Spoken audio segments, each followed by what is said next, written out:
வணக்கம் மக்களே! எல்லாரும் எப்படி இருக்கீங்க? நான் செம்மையா இருக்கேன். நீங்களும் செம்மையா இருக்கீங்கன்னு நம்புறேன். நம்புறேன்னு சொன்ன பிறகு தான் ஒண்ணு சொல்லணும்னு தோணுது. இந்த நம்பிக்கை அப்படின்ற ஒரு விஷயம் இருக்குல்ல, அது செம்மையான ஒரு விஷயங்க. அது எல்லார்கிட்டயும் இருக்கும். நம்ம நெறைய பேருக்கு குடுப்போம். நம்மளுக்கும் சில பேரு அந்த நம்பிக்கை குடுப்பாங்க. அந்த நம்பிக்கைய பத்தி நான் ஒரு விஷயம் சொல்றேன். ஒரு சயின்டிஃபிக் ரிசர்ச். அதுல என்ன பண்றாங்கன்னா, ஒரு பக்கெட் மாரின்னு வச்சுக்கோங்க. ஒரு பெரிய இதுல ஃபுல்லா தண்ணி எடுத்துக்கிறாங்க. அதுல ஒரு எலிகள் ஒரு 3, 4 எலிய அதுக்குள்ள விடுறாங்க.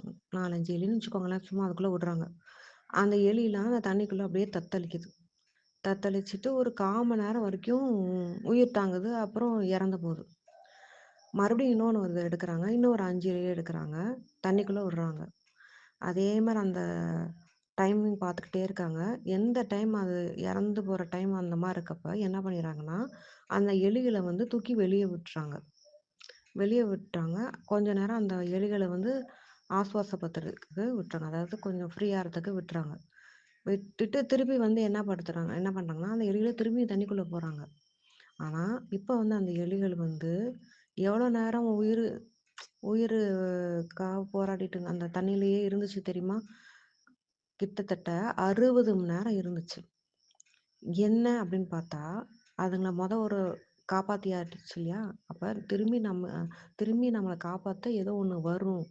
அப்படின்னு அந்த நம்பிக்கையில, அந்த ஹோப்லயே அது கிட்டத்தட்ட 60 மணி நேரம் உயிர் தாங்குச்சு. ஒரு சின்ன எலி, ஒரு சின்ன ஹோப்பு. அதுக்கு எவ்வளோ ஒரு எஃபெக்ட் இருந்தா, நம்ம மேல நம்பிக்கையும், அடுத்தவங்களுக்கு நம்பிக்கையும் குடுத்தா, அது எவ்வளோ விஷயங்கள் சாதிக்கும். ஒண்ணும் இல்லங்க.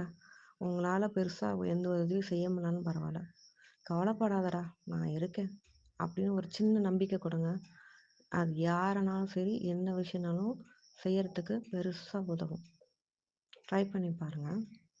ட்ரை பண்ணீங்கன்னா, இல்ல உங்களுக்கு இந்த மாரி அனுபவம் இருந்துச்சுன்னா, உங்களுக்கு கிடைச்சாலும் சரி, நீங்க அடுத்தவங்களுக்கு குடுத்திருந்தாலும் சரி, கமெண்ட்ல சொல்லுங்க. Thank you. நன்றி.